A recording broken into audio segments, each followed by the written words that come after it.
The ground shook like the end of days. Jack Ralston stood in the barn doorway, Winchester rifle trembling in his calloused hands. Behind him, a barefoot girl clutched his belt, whispering the same 5 words over and over. "Don't let them take me." 200 horses, 200 men. The dust cloud rose against the Texas dawn like God's own judgment rolling across the prairie. 6 bullets in his rifle, 1 man. Impossible odds. Jack's finger found the trigger. His shoulder throbbed where yesterday's bullet had torn through full flesh. The girl's small hand gripped tighter. He'd seen those eyes before, storm gray, desperate, familiar in a way that hollowed out his chest. After 8 years of living like a ghost, 8 years of whiskey-soaked nights and guilt that wouldn't wash clean, heaven had given him one last chance. 1 man couldn't beat 200. But Jack Ralston had finally found something worth dying for. Leave a like and share your thoughts in the comments along with the city you're watching. From now, let's continue with the story.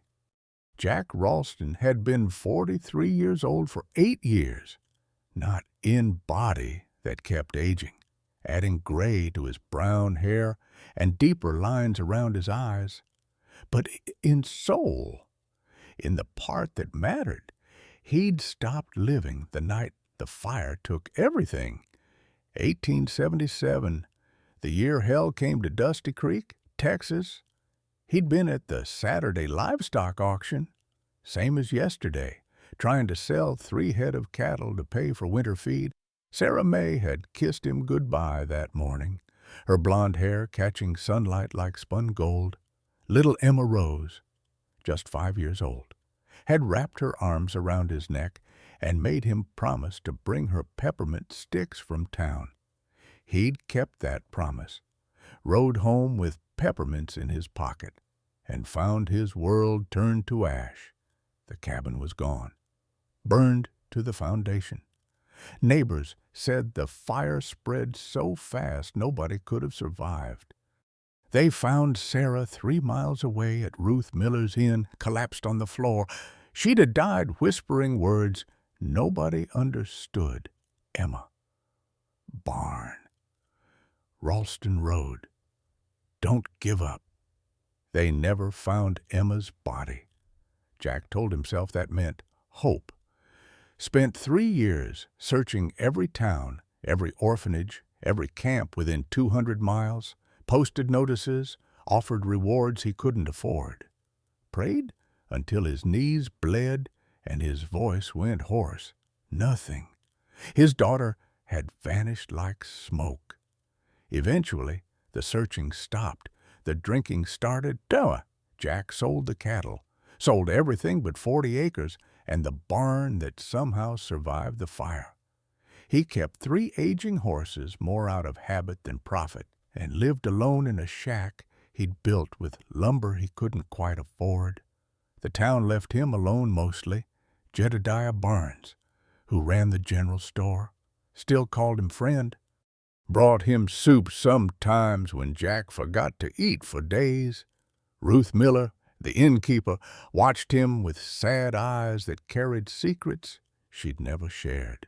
Doc Elijah Hawkins traded veterinary work for barn repairs. But Jack moved through Dusty Creek like a ghost among the living. 40 acres of Texas dust, 3 horses that should have been put down years ago. A barn with red doors and a rooster weather vane that Sarah had insisted on mounting herself. These were the remains of Jack Ralston's life. He owed $200 in back property taxes, had maybe $60 to his name in 3 months. The bank would take the land. He should have cared, should have felt something about losing the last piece of Sarah. But you couldn't lose what you'd already buried. Yesterday morning, he'd ridden into town for the auction, same as always. Needed to sell some old tack, maybe make enough for coffee and flour. He hadn't expected to find a barefoot girl hiding behind the hay pile. Hadn't expected storm-gray eyes that looked exactly like Sarah's. Hadn't expected to feel his dead heart try to beat again. Now, 200 men wanted her. And Jack Ralston, who'd spent 8 years learning how to die, suddenly remembered what it meant to live. The Saturday livestock auction in Dusty Creek drew folks from 50 miles around. Ranchers with cattle to sell, farmers looking for workhorses, drifters hoping to pick up day labor. The air hung thick with dust and the smell of manure, tobacco smoke, and desperation. Jack hadn't planned on staying long. He'd brought some old saddles and tack, hoping to scrape together enough money for coffee and flour, maybe $10 if he was lucky. The auctioneer's voice droned on, calling out bids for cattle, horses, farm equipment. That's when he noticed the man, tall, weathered, maybe 50 years old, nervous eyes that kept scanning the crowd like he expected trouble. He had a young girl with him, thin as a fence post, blonde hair matted and dirty. She stood near the horse pens, not speaking, just watching the animals with hollow eyes that had seen too much. The man bid on a bay mare. Jack's mare. Actually, one of the 3 horses he'd brought to sell. The bidding went quick. The man paid cash, counting out bills with shaking hands. As Jack helped load the mare into the man's wagon, the stranger leaned close. "Keep eyes on barn tonight," he whispered, his breath sour with fear. "Trust no one." Before Jack could ask what he meant, the man snapped the reins. The girl climbed into the wagon bed. Still silent, they disappeared into the evening traffic leaving town. Jack stood there, confused. The auctioneer was closing up. Most folks had headed home before sunset. Jack needed the $2 they'd pay him for helping clean up. So he stayed, swept the auction floor, stacked chairs, hauled trash to the burn pile behind the barn. The sun was nearly down when he heard it, soft whimpering like an injured animal, coming from the barn behind the auction house. Jack walked slow, letting his eyes adjust to the shadows. The sound came from near a pile of old hay bales stacked in the corner. He approached careful, hands visible. "Easy now," he said quietly. "I ain't gonna hurt you." A face appeared in the gap between bales. The girl from the auction, up close. She looked worse than he'd thought. Her dress was little more than rags, streaked with dirt and what might have been blood. Her feet were bare, cut and bleeding. Her cheeks were sunken, eyes too large for her face. She was clutching something, a torn piece of paper, an auction ticket, number 27, the one from the mare sale. "Please don't sell me again," she whispered, pressing herself against the hay. Jack's chest tightened. "Sell you, child! I ain't selling nothing!" She stared at him with those eyes storm gray. Exactly the shade Sarah's had been. The resemblance hit him like a fist to the gut. "My father," the girl said, her voice hoarse and cracking. "He sold the last horse and left me here. Said bad men were coming. Said I should hide." Jack understood then. The nervous man, the whispered warning. He'd left the girl hidden on purpose, hoping she'd be safe until whatever danger passed. "What's your name?" Jack asked. The girl looked down. "They call me Magpie." "That ain't a proper name." "It's all I got." Jack studied her. The way she held herself, like she expected to be hit, how her hands trembled, nails bitten down to nothing. Her palms had calluses she'd been working. doing hard labor. When he shifted his weight, she flinched. His eyes caught on her left wrist, a small scar about 2 inches long, shaped like a crescent moon. Emma had gotten a scar just like that when she was 4. Burned herself on the wood stove reaching for biscuits. "You hurt?" he asked. She shook her head, but he could see she was lying. Her feet were torn up. She probably hadn't eaten in days. As if to confirm it, her eyes drifted to the trash pile where someone had thrown half a sandwich. She looked at it like it was a feast. Jack made his decision. "Come on, kid," he said. "Let's get you fed." She hesitated. "The bad men ain't here yet, and that fella, your father, he told me to keep watch. Figure that means watching over you, too." The ride back to his property took 30 minutes. The girl sat behind him on the saddle, her small hands gripping his shirt. After about 10 minutes, her head dropped against his back. She'd fallen asleep, probably the first real sleep she'd had in days. The barn looked lonely in the twilight. Red doors faded but still solid. The rooster weather vane creaked in the wind. Jack dismounted carefully, lifting the girl down. She woke with a start, eyes wild, before recognizing him and relaxing slightly. Inside the small cabin attached to the barn, Jack lit the wood stove, found a pot, filled it with water from the pump, added beef, potatoes, carrots. Sarah's recipe, he'd made it so many times his hands moved without thinking. The girl sat at the table, watching him with wary eyes. When he set the bowl in front of her, she didn't move at first, just stared at the steam rising. Tits. Then she picked up the spoon, took one sip, froze. Tears started running down her dirty cheeks. "Tastes like," she whispered, "like someone used to make." Jack's hand shook as he lifted his own bowl. He watched her eat 3 bowls, slowly, like she was afraid it might disappear. When she finished, he found an old blanket in the chest. Emma's baby blanket, the one Sarah had embroidered with their daughter's name in careful stitches. He wrapped it around the girl's shoulders. She touched the embroidered letters. "Emma," she read. "That's a pretty name." Jack couldn't speak, just nodded. He showed her the bedroll near the stove, the warmest spot in the cabin. She curled up like a wounded animal finding shelter. Within minutes, her breathing evened out. Jack sat in his chair, Winchester rifle across his lap. He'd take her to town at dawn, find out who she really was, where she belonged. But tonight, he'd keep watch like he'd promised. He studied her face in the firelight, the curve of her cheek, the color of her hair, those eyes.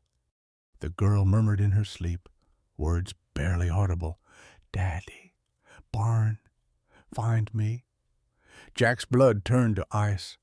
Those were the exact words Sarah had spoken before dying at Ruth Miller's Inn 8 years ago. Words nobody had understood. Words that had haunted Jack ever since. He stared at the sleeping child, his mind racing, his heart pounding against his ribs like it was trying to break free. It couldn't be. It was impossible. But those eyes, that scar, those words. Jack Ralston didn't sleep that night. He just watched the girl breathe and wondered if God was cruel enough to give him hope. Jack hadn't slept. He'd sat in that chair all night, Winchester across his knees, watching the girl breathe, watching the way firelight played across her face, counting the ways she looked like Sarah, counting the ways she looked like Emma. When dawn broke through the cabin window, gray light revealing details the fire had hidden, Jack's hands started shaking. The girl's hair, spread across the blanket, was the exact shade of honey blonde Emma's had been. Not yellow blonde or dirty blonde, but that specific gold color Sarah used to say looked like late summer wheat. The shape of her face heart-shaped with a pointed chin, Emma's face, Sarah's face. The girl stirred, opened her eyes, saw Jack staring and sat up quickly, alarmed. "Why are you looking at me like that?" she asked. Jack's throat closed. He managed, "You remind me of someone." She pulled the blanket tighter around her shoulders. In the morning light, he could see bruises on her arms, old ones, faded yellow, newer ones, still purple. Someone had hurt this child, hurt her regularly. His eyes went to her left wrist again, that crescent-shaped scar. Impossible to mistake. Emma had been reaching for biscuits Sarah had just pulled from the oven. Her little hand slipped, pressed against the hot stove door. She'd screamed. Sarah had wrapped it in butter and cloth. The burn had healed into that exact shape. The girl noticed him staring.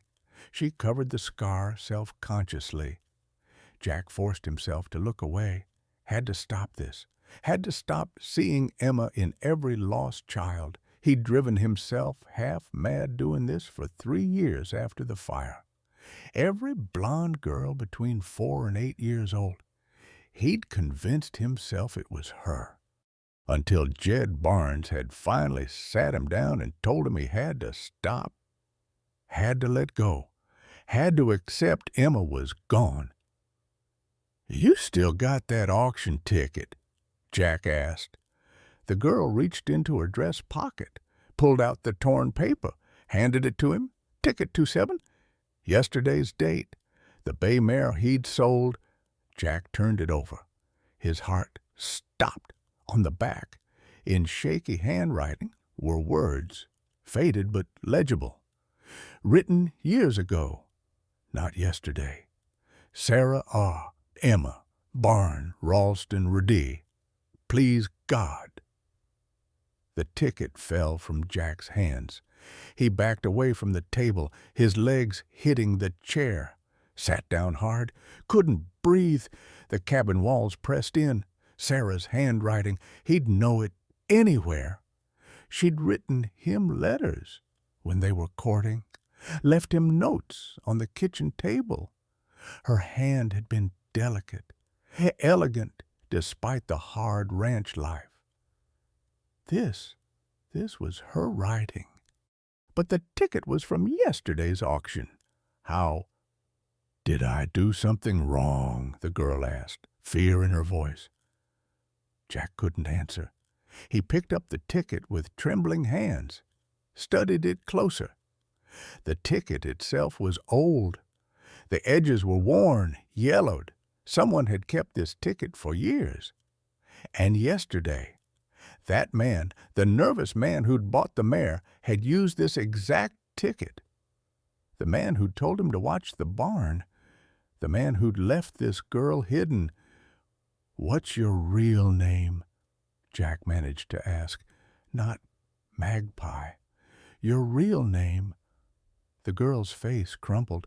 "I don't know. Tom called me Magpie because I collected shiny things when I was little. But before Tom, what?" She closed her eyes, concentrating.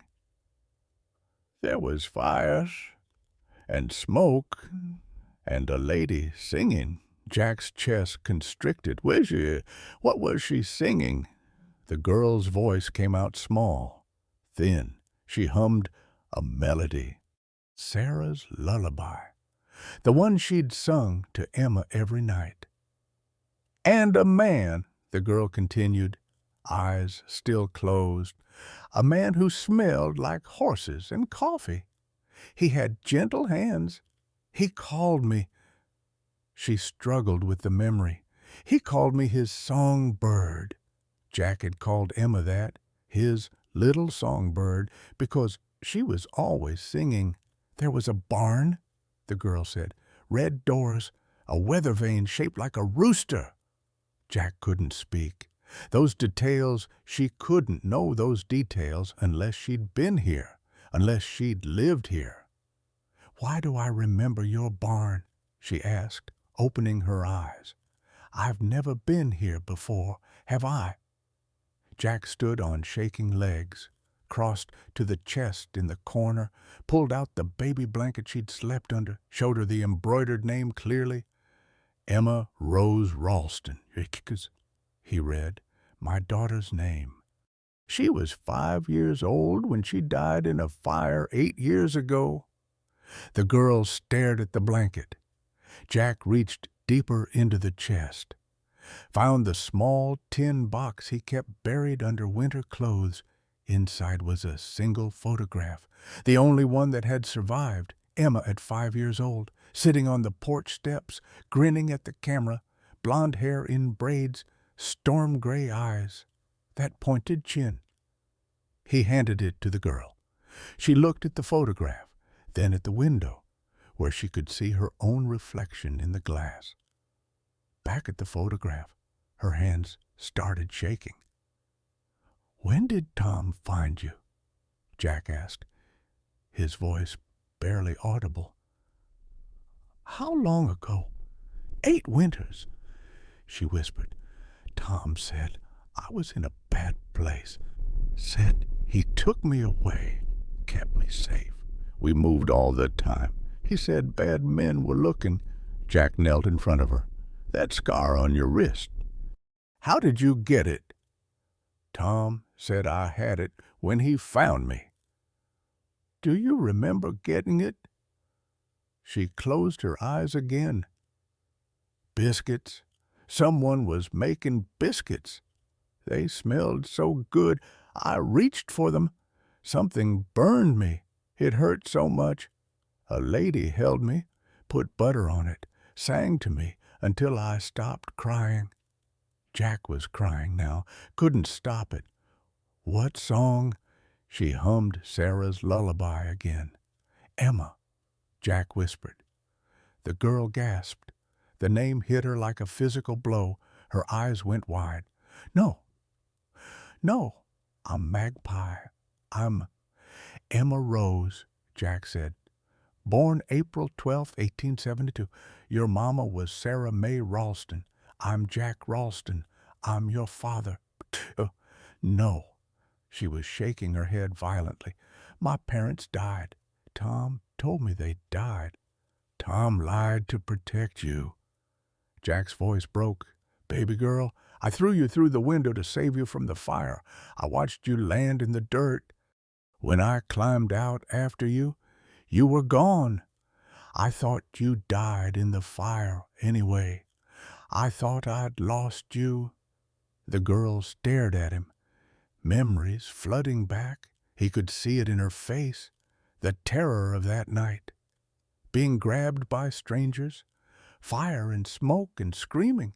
"There was a daddy," she whispered. "He threw me. He was trying to save me." "Yes. But then men grabbed me. They put something over my face. I couldn't breathe. When I woke up, I was in a wagon, going far away." Jack reached for her hand. She let him take it. He touched the scar on her wrist gently. "You were 4 years old. Sarah had just made biscuits. You loved her biscuits more than anything. You reached for them before they cooled. Burned yourself on the stove door, right there. Crescent shape. I remember Tara crying harder than you were. She felt so guilty." The girl's tears were flowing now. I remember her face. She had blonde hair like mine. She smelled like flowers." "Lavender," Jack said. "She always smelled like lavender. Daddy." The girl, Emma whispered. The word destroyed him. 8 years. 8 years of grief and guilt and whiskey-soaked nights. 8 years of believing his daughter was dead. I'm here, baby girl, I'm here." Emma collapsed into his arms, both of them sobbing. Jack held her like he'd held her when she was small, when nightmares woke her. He'd found her, against all odds, against all reason. He'd found her. The moment shattered. Distant sound, not thunder. Horse, many horses, growing louder. Jack released Emma, ran to the window, saw a dust cloud on the horizon, massive and approaching fast. The door burst open. Jedediah Barnes stumbled in, his horse lathered and heaving outside. "Jack, get out! Get her out! Now!" "Jed?" "What?" "Coleman and 200 men, they're coming for the girl, saying she belongs to some colonel. There's a bounty. Jack, $10,000. Every gun for hire in 3 counties is coming." Emma screamed, pressed against Jack's back. "They found Tom Whitaker yesterday." Jed gasped. "Shot him dead right after he left the auction. He was protecting her. Jack, he died protecting her." Jack's blood recoiled. Tom had known he was dying, left Emma hidden as a last desperate act. The sound of hoofbeats grew louder. Minutes away now, Emma's small hands gripped Jack's shirt. "Don't let them take me, Daddy." Jack looked at Jed, at the approaching dust cloud, at his daughter, finally returned to him after 8 years of hell. He picked up his Winchester, checked the chamber, 6 bullets. "Over my dead body," he said. The ground trembled beneath 200 horses. The riders formed a semicircle around Jack's barn, blocking every escape route, military precision, like they'd done this before. Most were hard men drifters, bounty hunters, men with nothing to lose and everything to gain. But Jack recognized faces from town, too. Shopkeepers, ranch hands, desperate men drawn by the promise of money. Jack stood in the barn doorway. Emma pressed against his back, her hands fisted in his shirt. Jed Barnes stood beside him, old hunting rifle raised despite his 70 years. 3 people against 200. The math was simple. They were dead. The horses stamped and snorted. Leather creaked. The smell of gun oil hung heavy in the morning air. Jack's finger rested on the Winchester's trigger. Steady, despite the fear turning his gut to water. He'd already died once in the last 8 years. The rest was just waiting. A man rode forward on a black stallion. Sheriff Clayton Coleman, barely 6 months in the job. Dusty Creek had needed law after old Sheriff Perkins died, and Coleman had arrived with credentials from Kansas. Clean-shaven, well-dressed, spoke like an educated man. The town council had hired him without question. Coleman removed his hat slowly. The gesture looked respectful, but Jack noticed how the men behind him shifted when he did it. A signal. "Jack Ralston," Coleman called out, his voice carrying across the yard. "Step aside." "Can't do that. Sheriff, that girl is wanted for kidnapping. Happened 8 years ago. Man named Colonel Silas Abrams has legal claim to her." Jack's grip tightened on the rifle. "She's a child. Coleman, not property. She's heir to the Abrams fortune. The colonel adopted her legally, has papers to prove it." And murmurs rippled through the crowd. Some men hadn't known about the money angle. They'd thought they were helping the law. Now their eyes sharpened with greed. Emma whimpered behind Jack. He could feel her shaking. "That's a damn lie." A man pushed through the crowd on foot. Samuel Pritchard, the town blacksmith, built like a bull, face weathered from years at the forge. He'd lost his own daughter to fever 2 years back. Since then, he'd been a different man, quieter, sadder. "That's a lie." "Coleman," Samuel shouted again. Silas Crane ain't no colonel. He runs a theft ring." Coleman's hand drifted toward his gun. Samuel saw it but didn't back down. "I was there," Samuel said, loud enough for everyone to hear. "Night of the Ralston fire? 8 years ago. I was working late at my forge. Saw 3 men ride past toward the Ralston property. About an hour later, fire started. Same 3 men rode back with something wrapped in a blanket." Jack's chest constricted. "You saw them take her." Samuel's face crumpled with guilt. "I thought it was stolen goods." "Jack, I swear to God, I didn't know it was your little girl. Not until yesterday, when Tom Whitaker came to see me before the auction. He told me everything, made me promise if anything happened to him, I'd tell you the truth. Now, you knew for 8 years." Jack's voice was raw. "I didn't know what I had seen." Not until Tom explained it, the crowd erupted in confused voices. Men who'd come for bounty money were hearing a different story now. Not a kidnapped heiress, a stolen child, a murdered family. Another voice cut through the noise. "I have proof." Ruth Miller pushed through the crowd, an elderly woman with iron-gray hair and eyes that had seen too much sorrow. She ran the town's only inn. She'd been kind to Jack after Sarah died, bringing him meals he didn't eat, sitting with him when the grief got too heavy. She carried an old leather journal, clutching it to her chest like scripture. "This is Sarah Ralston's journal," Ruth announced, her voice shaking. "She kept it hidden at my inn. I found it after she died." Jack stared. "Sarah came to your inn the night of the fire. She was covered in blood and soot, barely alive. She collapsed on my floor." Ruth's eyes filled with tears. "I held her while she died. Jack, she kept saying the same things over and over. Emma, barn, Ralston Road. I didn't understand. I thought the fever had taken her mind." Ruth opened the journal, hands trembling, found a page marked with ribbon. "Read aloud, 'If I don't come back, someone must find Jack.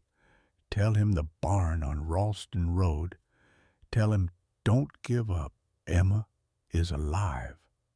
The men took her, but God willing, someone good will find her. Tell Jack I love him. Tell him our daughter is worth fighting for." Jack's knees nearly buckled. Sarah had known Emma was alive, died trying to save her. Ruth looked at him with streaming eyes. "I'm sorry, Jack. I didn't understand what she meant until today. I thought she was delirious from the pain." Coleman's face had gone hard. He pulled his revolver, pointed it at Ruth. "That journal's a forgery." Jed fired his rifle into the air. The shot cracked like lightning, horses rearing. "Point that gun down. Coleman, standoff within standoff." Coleman's gun on Ruth, Jed's rifle trained on Coleman, Jack's Winchester covering the crowd, 200 men with itchy trigger fingers. "I'm the law here," Coleman shouted. "No, you ain't." Another man stepped forward. Elijah Hawkins, the veterinarian. Gray-bearded, 60 years old, respected by everyone in town. Behind him came 30 more townspeople, spreading out to form a line between Jack and the bounty hunters. Eli held up a piece of paper. "We know who you really are. Clayton Coleman. Your real name is Clayton Cross. You rode with Crane's gang in Kansas. We telegraphed the Kansas marshal this morning. Got your wanted poster." He showed the paper to the crowd. A younger Coleman, no Cross, staring out from a sketched portrait. Wanted for theft, assault, murder. Coleman's face twisted. The mask of respectability cracked and fell away. He laughed, cold and bitter. "Don't matter what you know," he said. He ripped the sheriff's badge from his chest, threw it in the dirt. "Yeah, I'm Clayton Cross. Yeah. Silas Crane sent me here 3 years ago to watch for Tom Whitaker. Been waiting for that old fool to surface with the girl." He gestured at Emma. "That girl represents $10,000 and a land deed worth 10 times that. She signs the inheritance papers. We're all rich. She refuses, she dies. Either way, Crane wins." Emma's voice came out small and terrified. "I don't understand." Cross seemed to enjoy explaining. 8 years ago, Silas Crane married a rich widow named Margaret Abrams. She had no children, owned half of Kansas. But the old lady's will left everything to charity. Crane needed an heir he could control. The pieces clicked together in Jack's mind, each one more horrifying than the last. "So, he stole a child," Cross continued.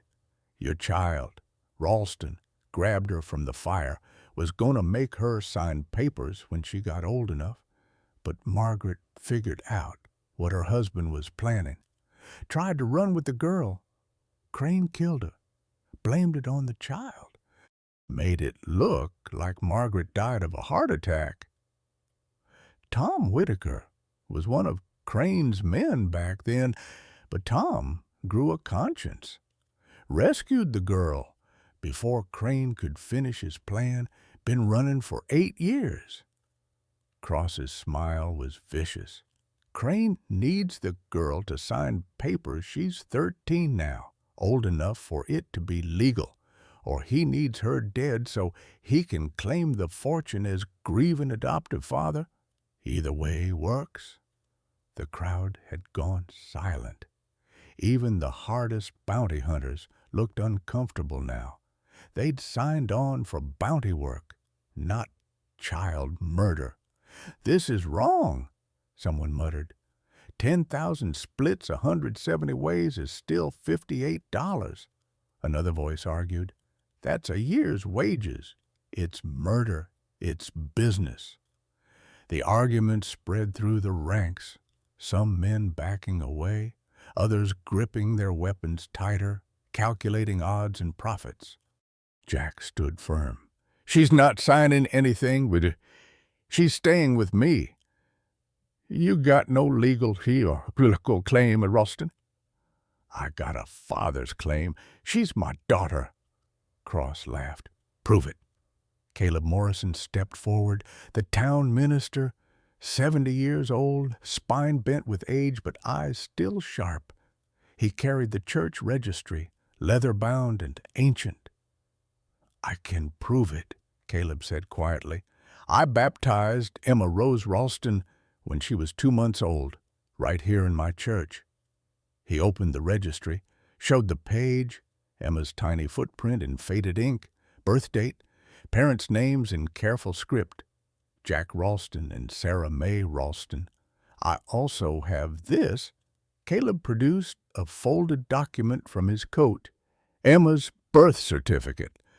Sarah gave it to me for safekeeping in case the house ever burned." He held it up for the crowd to see. Official stamp, county seal, undeniable proof. "Jack Ralston is her legal father," Caleb announced. "Has been all along." Cross's face darkened. "Don't matter. Legal won't stop bullets." The tension snapped tight as wire. Cross raised his gun again, this time pointing at Jack. 30 townspeople raised theirs, pointing at Cross and his men. 170 bounty hunters aimed at the townspeople. Everybody was going to die. Jack looked at Emma. She was crying silently, her whole body shaking.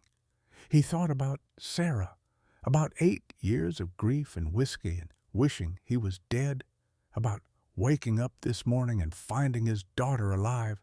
"Then start with me," Jack said. Emma's hands fisted tighter in his shirt. "No, Daddy, no," Jed whispered.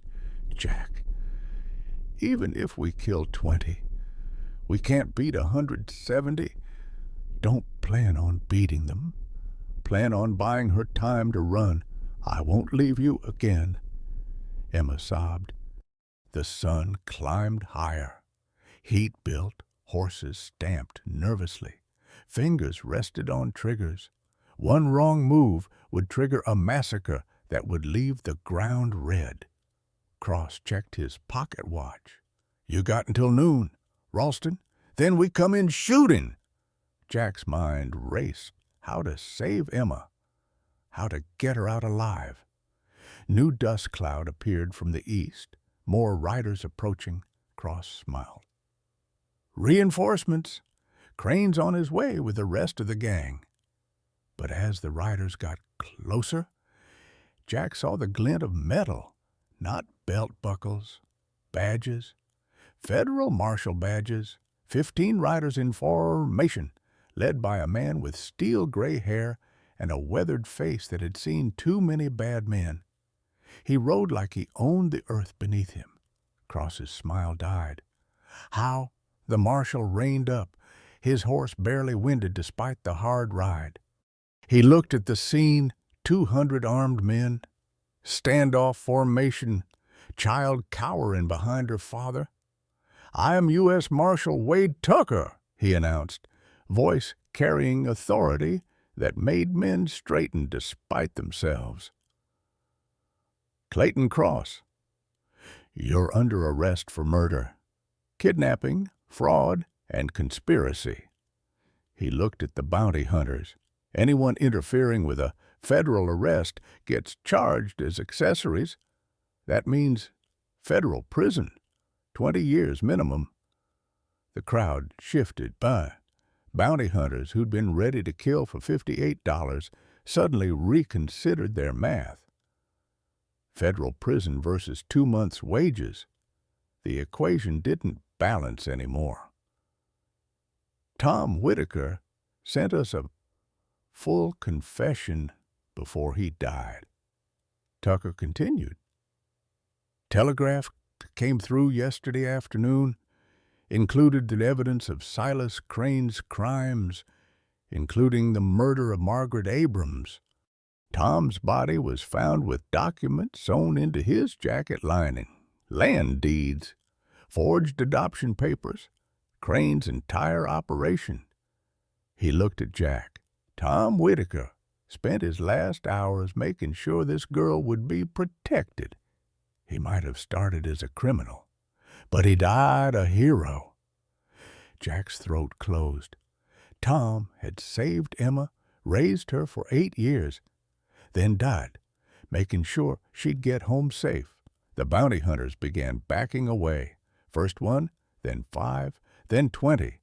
They'd come for easy money. This had stopped being easy. Federal charges weren't worth any amount of gold. "You cowards!" Cross screamed. "There's still money. We can—" But his army was dissolving, down to 80 men, then 50, then 20. Only the hardcore gang members remained, men already wanted for other crimes, men with nothing to lose. Cross's face went savage.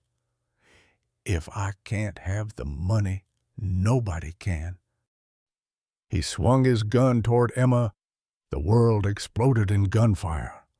Cross's gun swung toward Emma. Jack saw it happening in the stretched-out seconds before death, the barrel lifting. Cross's finger tightening on the trigger.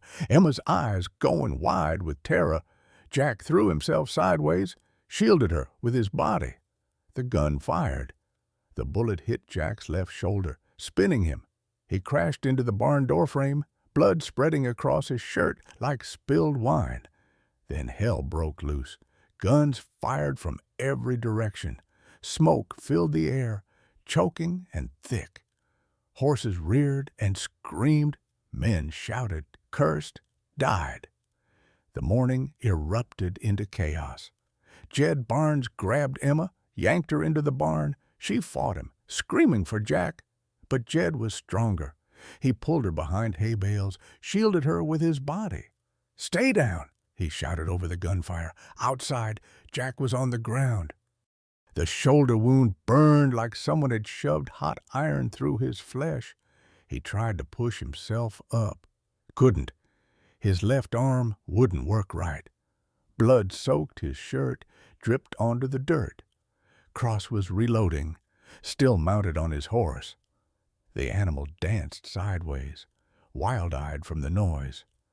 Cross steadied his aim, pointing the gun down at Jack's head. Should have stayed out of it. Ralston? The execution shot never came. Ruth Miller ran from behind the water trough where she'd been sheltering, 70 years old, arthritis in her knees. But she moved like a woman half her age. She threw herself over Jack's body just as Cross fired. The bullet took her in the back. She gasped, collapsed across Jack's chest. "Ruth!" Jack tried to hold her, but his wounded arm wouldn't cooperate. "Ruth, no." She looked up at him, blood on her lips. Her eyes were already glazing. "Promised Sarah," she whispered. "Promised I'd protect you both." Her head dropped. No breath, no pulse. Dead in seconds. Jack roared with grief and rage. Around him, the battle raged. Marshal Tucker and his men had formed a defensive line, returning fire at Cross's gang. The 30 townspeople who'd stood with Jack were fighting 2 shopkeepers and farmers with hunting rifles. None of them trained soldiers, but all of them willing to die for what was right. Samuel Pritchard charged through the smoke. The blacksmith had no gun, just his bare hands and bull-like strength.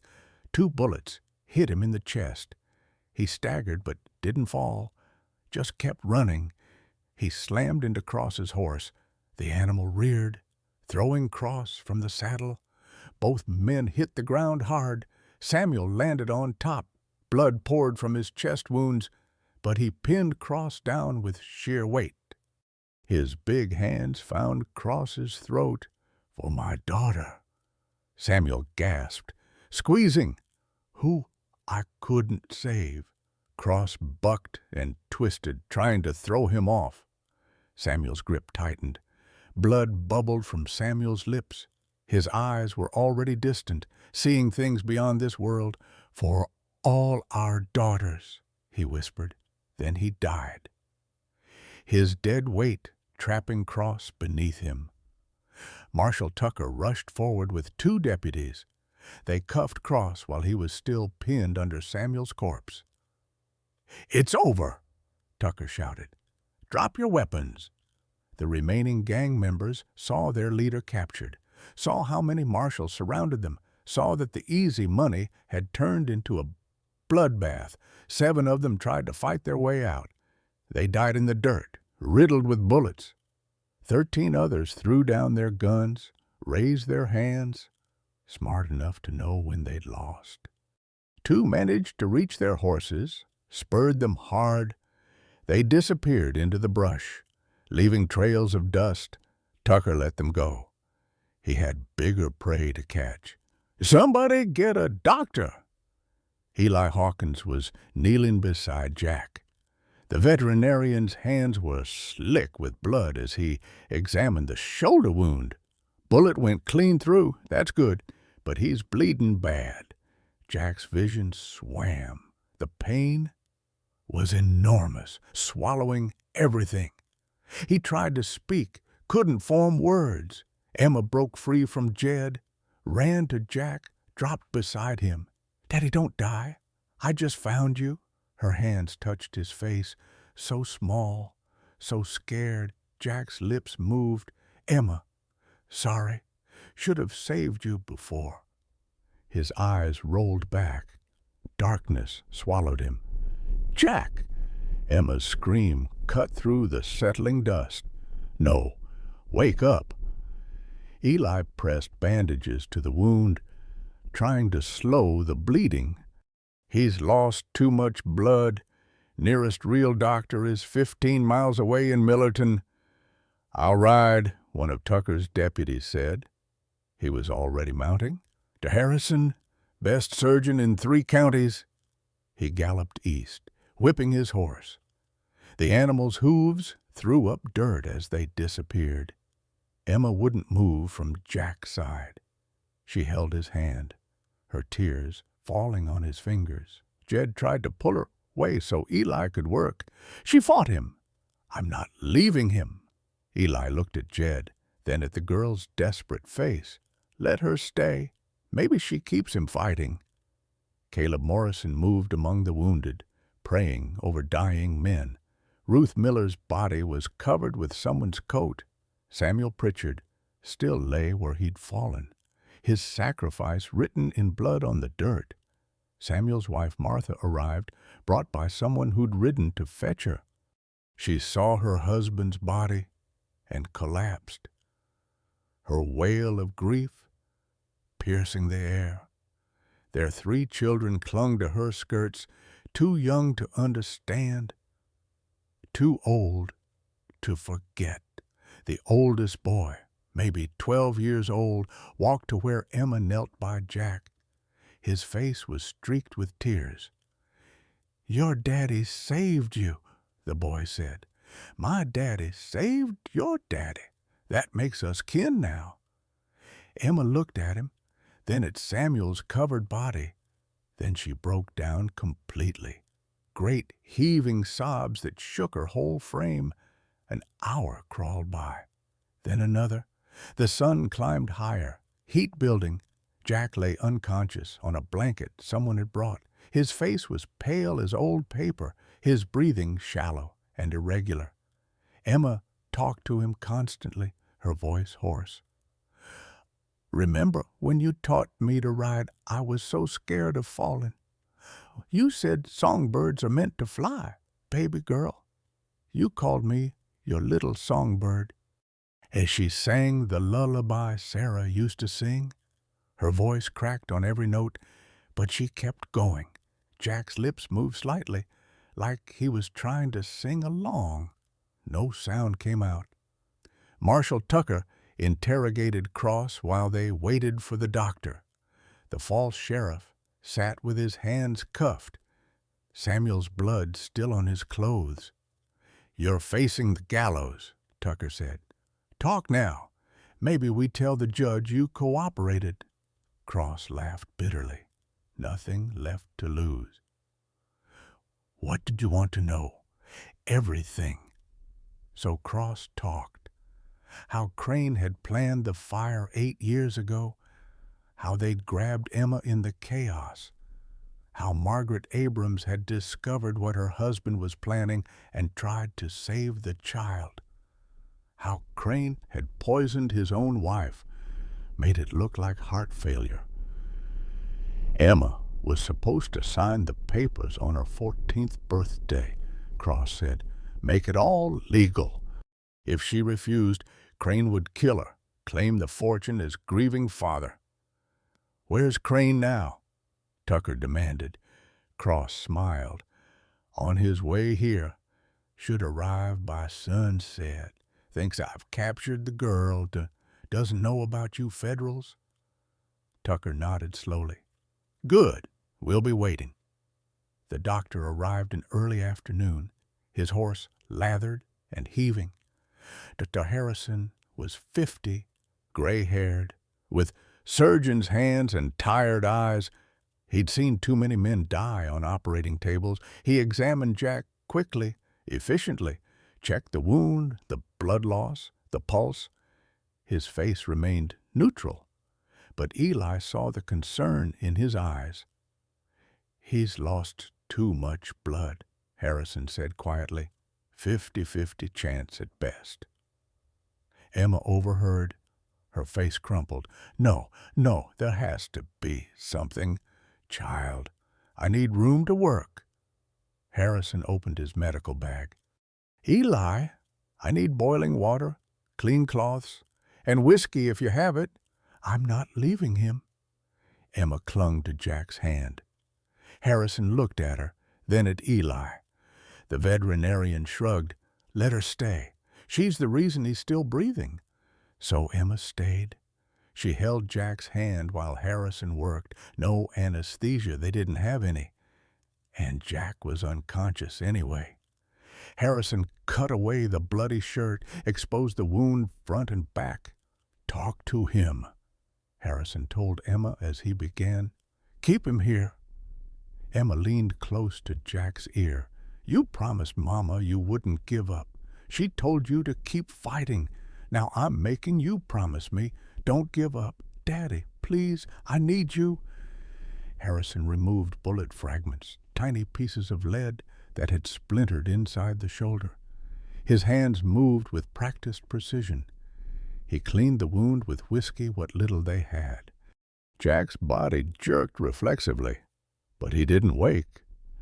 Major artery was nicked, Harrison muttered. That's why he bled so much. I'm stitching it now. Eli handed him silk thread.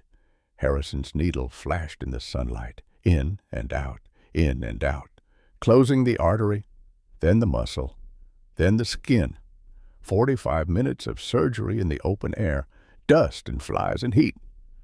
When Harrison finally sat back, his shirt was soaked with sweat. It's in God's hands now, he said. Jack's pulse was thready but steady. His chest rose and fell in shallow breaths. Fever was already setting in. Harrison could feel it when he touched Jack's forehead. Infection, Harrison said. Without medicine from Austin, he won't make it. Won't arrive for 2 days. Emma's world collapsed.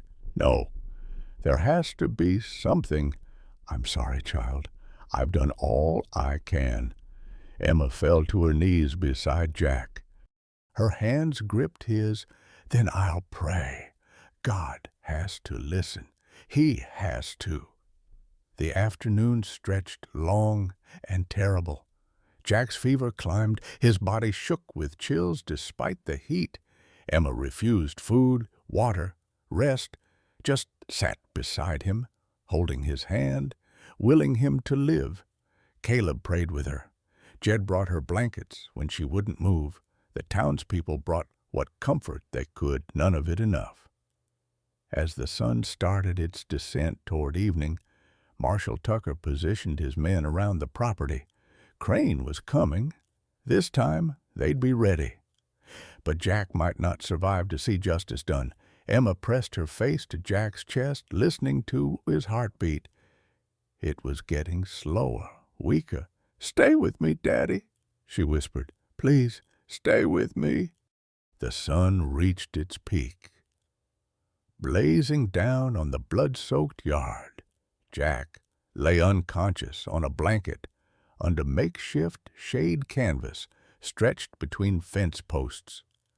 His fever climbed steadily. Dr. Harrison checked him every 30 minutes, his expression growing darker each time. Emma sat cross-legged beside her father, holding his hand. She hadn't moved in 3 hours, hadn't eaten, hadn't drunk water despite Jed's pleading. Her eyes were fixed on Jack's face, watching for any sign of improvement. There was none. Child, you need to eat something. Jed knelt beside her, offering bread and cheese. I'm not hungry. Emma, everyone I love dies or leaves? Her voice was flat, empty.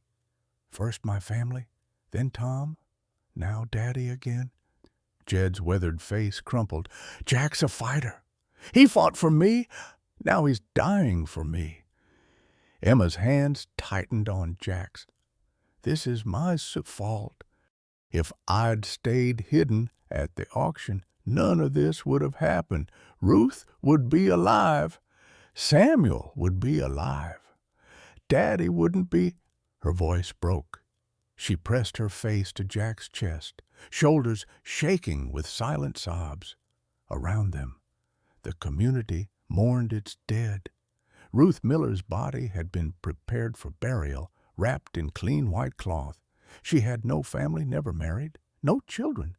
She'd spent 50 years running the inn, being everybody's aunt, and died alone except for the man she'd tried to save. Caleb Morrison gathered townspeople around her body. Ruth was a good woman, took care of folks who had nowhere else to go, fed people who couldn't pay. In the end, she gave her life protecting a child and a friend. Greater love has no one than this. Samuel Pritchard lay nearby, also wrapped for burial. His widow, Martha, sat beside him, 3 young children clinging to her black dress. The oldest boy had his father's broad shoulders. The youngest, barely 6, didn't understand why Daddy wouldn't wake up. Martha's face was a mask of devastation. "What am I supposed to do?" she whispered to no one. "How do I raise 3 children alone?" Samuel was everything. She couldn't finish, just bent over her husband's body and wept. The townspeople gathered around her, offering what comfort they could. Money, though none of them had much. Food, labor. "We'll help you, Martha. Samuel was one of us. His family is our family now." The oldest boy, tears streaming down his face, walked to Emma. He touched her shoulder gently. "My pa died for yours," he said, "and your pa fought for you. Pa used to say that's what makes someone a hero, fighting for something bigger than yourself." Emma looked at him through red-rimmed eyes. "I'm sorry. I'm so sorry." "Don't be sorry. Pa would have done it anyway. He lost my sister to fever 2 years back. Every time he saw a kid in trouble, he saw her." The boy's voice cracked. "He died protecting someone's daughter. That's how he would have wanted to go." 1 o'clock arrived with brutal heat. Dr. Harrison checked Jack again, pressed his hand to the burning forehead. Jack's breathing had become labored, raspy. His pulse fluttered weak and irregular. "Infection's spreading fast," Harrison said to Eli. "Without proper medicine, he won't last the day." Emma heard, "No. There has to be something." "I'm sorry, child. I've done everything I know how to do." Emma's control shattered. She couldn't breathe. Her chest felt like someone was sitting on it, crushing her ribs. The world spun. 8 years of trauma, kidnapping, abuse, running, hiding, watching Tom die, all of it crashed down at once. She gasped for air that wouldn't come. Her hands shook violently.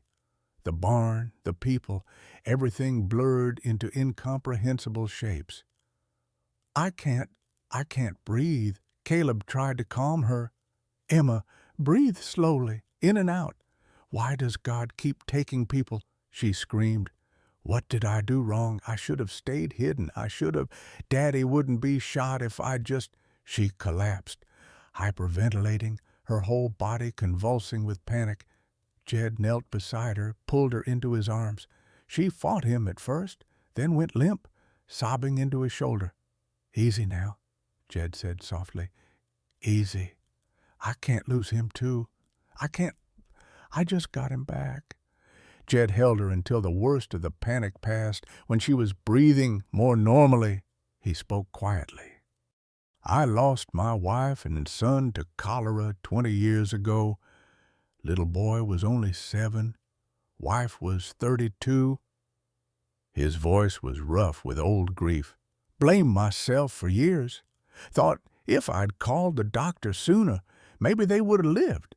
Maybe if I'd been a better husband, a better father." Emma listened, her face pressed against his shirt. "Jack told me something once. After Sarah died, he said, 'Love ain't about keeping people safe. It's about being worth coming home to.'" Jed pulled back, looked Emma in the eyes. "Your daddy fought for you because you're worth it. Win or lose, he'd make the same choice. But he's dying. Maybe, maybe not. But dying while protecting his daughter, That ain't tragedy. Emma, that's love. Jed's eyes were wet. And your mama, Sarah, she spent her last breath trying to save you, left clues so you'd be found. That's love, too. Emma's tears flowed freely now, but the panic had subsided into grief, deep, clean grief that hurt but didn't destroy. This town failed you 8 years ago, Eli Hawkins said, joining them. Nobody looked hard enough. Nobody asked the right questions. We let you disappear. He removed his hat. We won't fail again, child. Whatever happens to Jack, you've got people who'll stand with you. Around the yard, townspeople nodded. Mrs. Patterson brought her dead husband's coat for Emma, in case she got cold at night. A young couple offered their spare room if Emma needed a place to stay. Children left wildflowers by Jack's blanket, their small offerings of hope. The afternoon dragged on. Jack's condition worsened.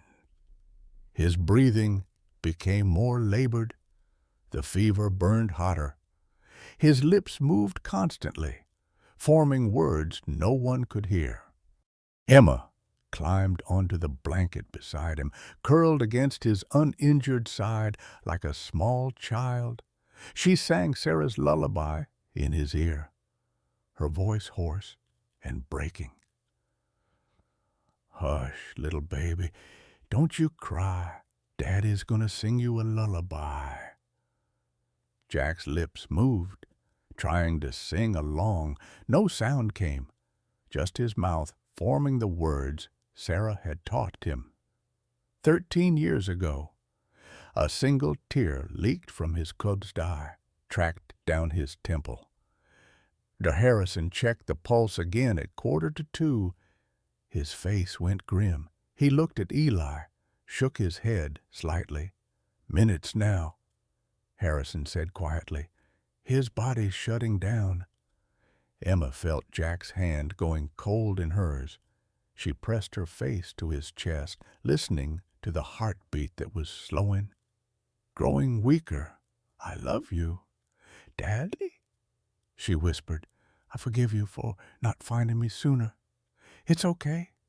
You can go be with Mama now. Tell her I'm okay. Tell her I found you. Tell her. Her voice broke completely. She pressed closer, as if she could keep him here through sheer force of will. Thank you for one day of being my daddy again. 2:00 came. Jack's chest stopped moving. The raspy breathing ceased. His hand went limp in Emma's grip.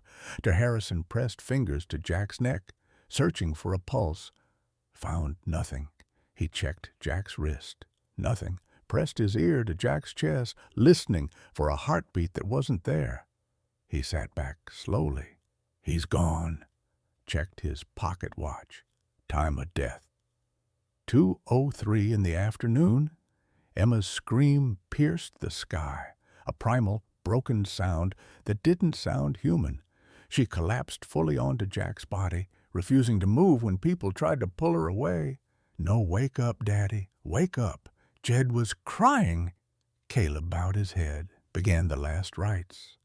Into your hands, O Lord, we commend the spirit of your servant Jack. The townspeople removed their hats. Even Marshal Tucker's hardened deputies looked away, faces tight with grief. Martha Pritchard, still sitting by her husband's body, reached out and took Jed's hand. 2 widows and an orphan, bound by tragedy. Emma lay across her father's chest, her tears falling on his still face. She'd been without him for 8 years. She'd had him back for less than a day. Now he was gone, really, truly gone. The sun blazed down. The dead lay in the dirt. And Emma Rose Ralston, 13 years old, learned that some losses were too big for any heart to hold. Emma lay across Jack's chest, her tears falling on his face. She was sobbing so hard she couldn't breathe, her whole body shaking with grief. The townspeople stood around in stunned silence, hats in hands, heads bowed. Caleb Morrison continued the last rites, his voice heavy with sorrow.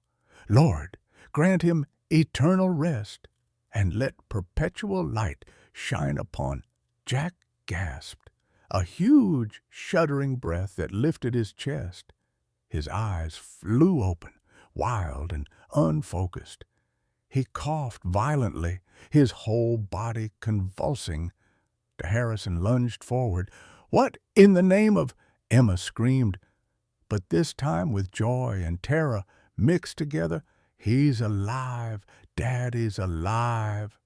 Harrison's hands flew to Jack's neck, searching for the pulse that hadn't been there 30 seconds ago.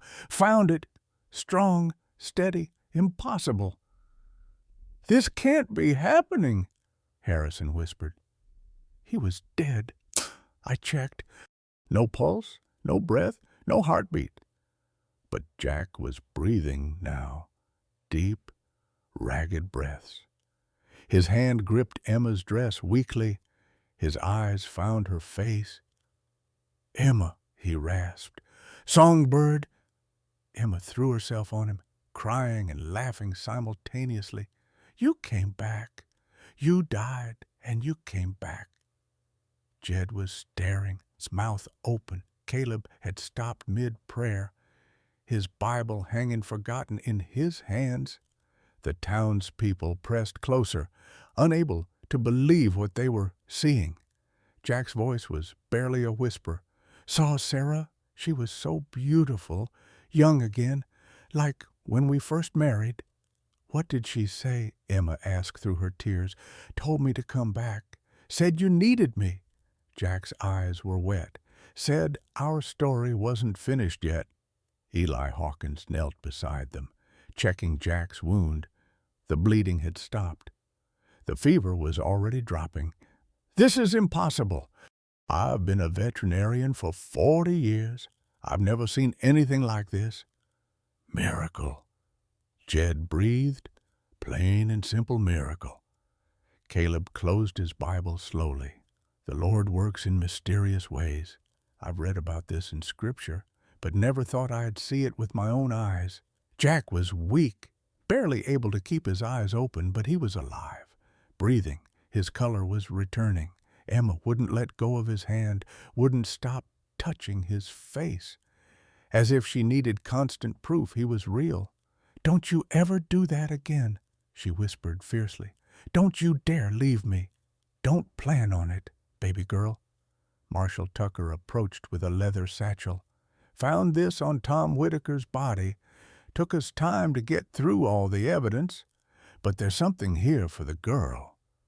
He handed Emma a sealed envelope. Her name was written on it in careful script. "Emma, when you're ready." Emma's hands shook as she opened it. Inside was a letter, several pages long, written in Tom's steady hand. She read it aloud, her voice breaking on every other word. "Dear Emma," she began, "if you're reading this, I'm dead. I always knew it would end this way. Crane doesn't forgive betrayal, and I betrayed him the day I decided to save you instead of hurt you." The letter explained everything. How Tom had worked for Crane initially, assigned to guard the kidnapped child. How Emma had reminded him of his own daughter, lost to fever years before.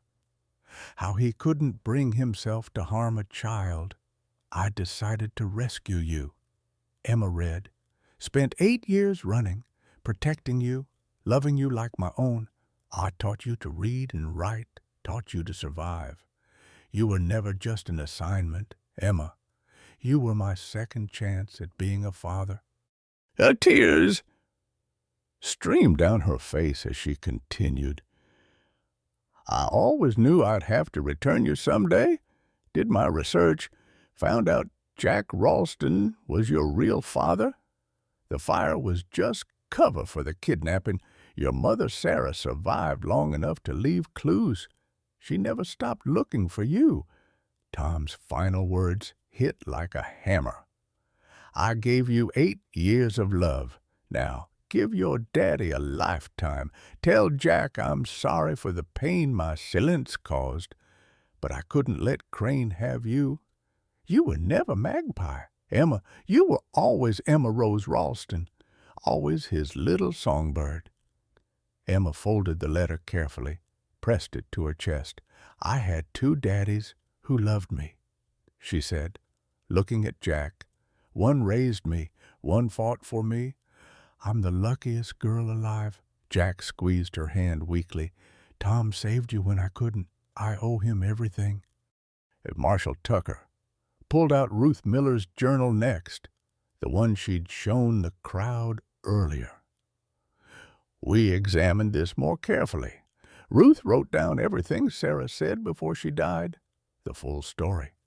He handed it to Caleb, who read aloud. Sarah's final day unfolded in Ruth's careful handwriting. Sarah had been home during the fire, saw men break in, torch the house deliberately.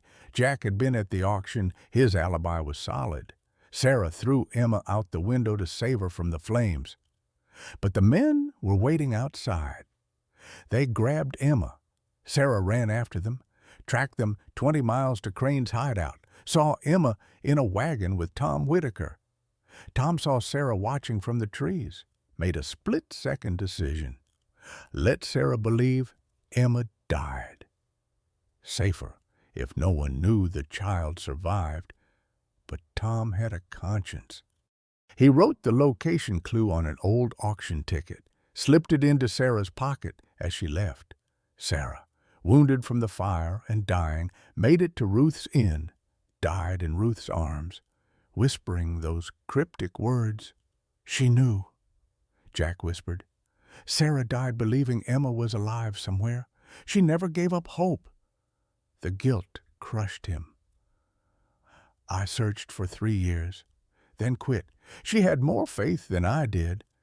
Emma gripped his hand tighter. "No, Daddy, she had hope because she'd seen me. You had nothing but grief and ash. You never gave up in your heart. That's why you found me yesterday." Tucker revealed the final piece, the inheritance.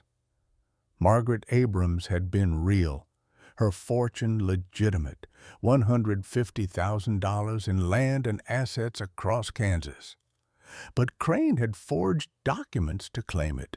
"We found Margaret's true will in a bank vault in Topeka," Tucker explained. "She left everything to any child who needs a mother's love. No specific heir named. Crane forged a codicil naming Emma to make his claim legal." He looked at Emma. "The fortune is yours by right, but the choice is yours whether to accept it." Emma didn't hesitate. "I don't want Crane's money." "It's not his money," Jack said softly. "It's yours. Margaret wanted it to help a child." Emma thought for a long moment. Then her face cleared with purpose. "Then I'll use it to help children like me.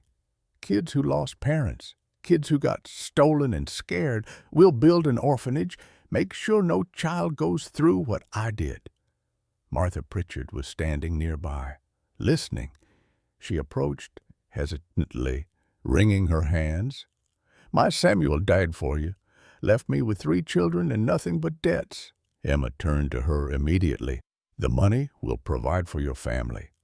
Your husband gave his life. This is the least I can do." Martha broke down, grabbed Emma's hands. "Bless you, child, bless you." Jack's eyes were wet. "You're your mother's daughter. Sarah would be so proud."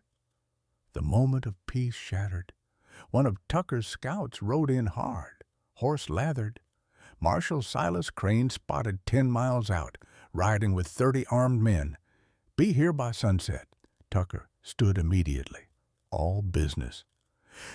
"He doesn't know we're here. Thinks Cross succeeded. We'll set an ambush." He positioned his 15 marshals strategically around the property, behind the barn, in the brush, on the roof, perfect crossfire positions. 30 townspeople volunteered to fight as well. Armed with hunting rifles and shotguns, Jack struggled to sit up. "Give me a rifle." "Daddy." "No." Emma pushed him back down. "You'll die." "Already did that once today. Ain't afraid any more." "Jack, you can't even stand." Dr. Harrison said firmly, "You're staying down."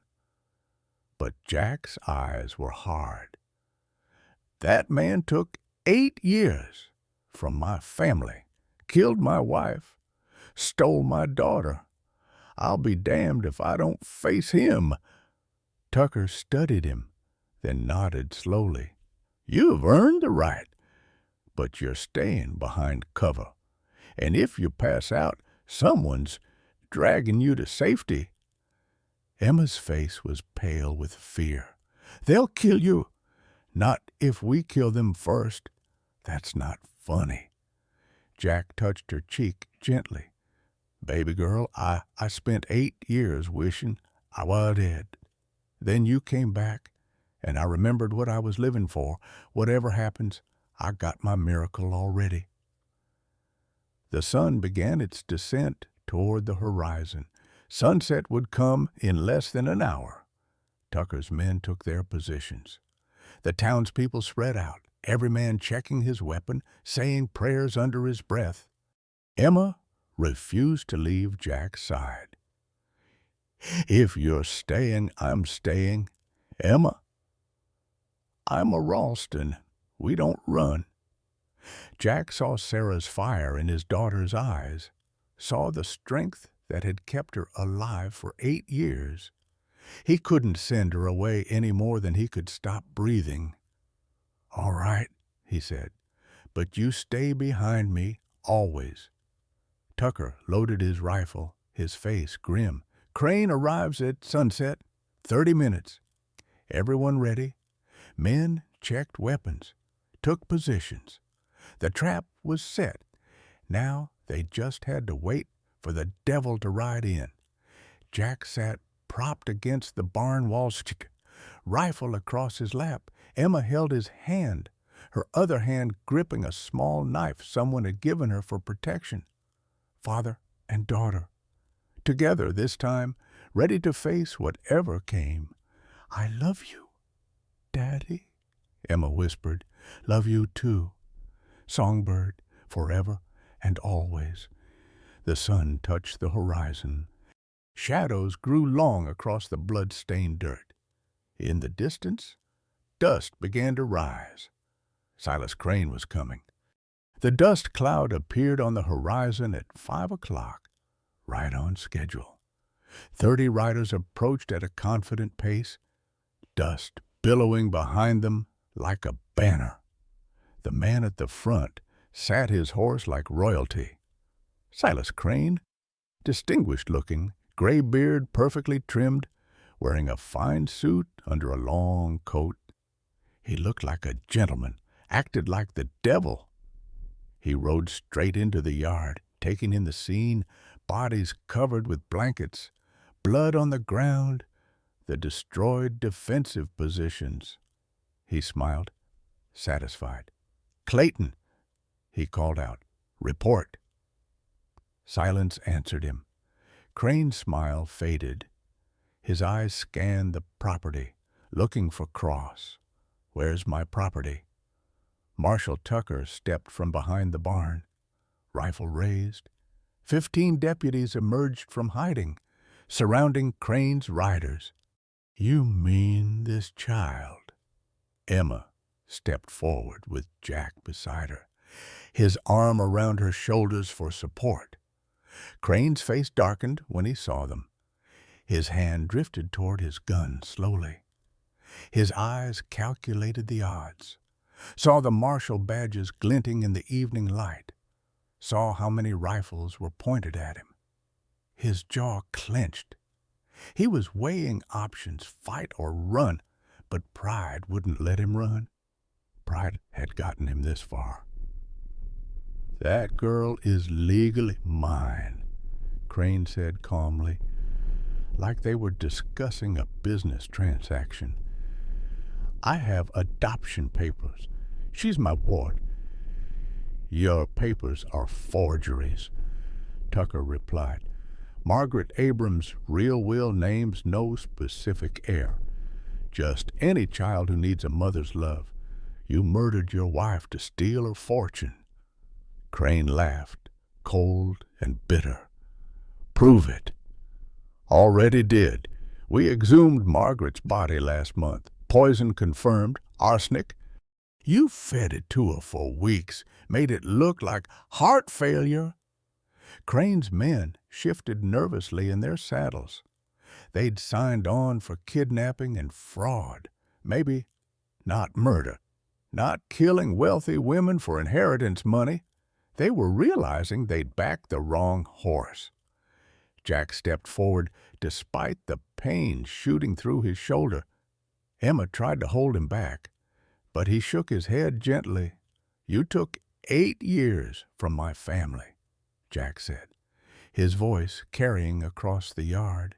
"Killed my Wetvisterau, stole my daughter. Today you killed Ruth Miller, a good woman who never hurt anyone. Killed Samuel Pritchard, who had 3 children and a wife who loved him." His eyes were hard as flint. "For what money?" Crane sneered. "For power you wouldn't understand, cowboy. Men like you work your whole lives for scraps. Men like me take what we want." "I understand you're a coward who hides behind hired guns," Jack said. "You didn't even have the courage to kidnap my daughter yourself. You sent other men to do your dirty work." Crane's hand moved toward his weapon. Every gun in the yard swung toward him. 20 rifles, all aimed at his chest. Tucker's voice was ice. "I wouldn't." Crane froze. He was surrounded, outgunned, and trapped. His men were dropping their weapons, raising their hands. They wanted no part of this anymore. Federal prison for following orders wasn't worth any amount of money. Crane had no choice. He dismounted slowly, hands visible. Marshal Tucker walked forward, pulled handcuffs from his belt.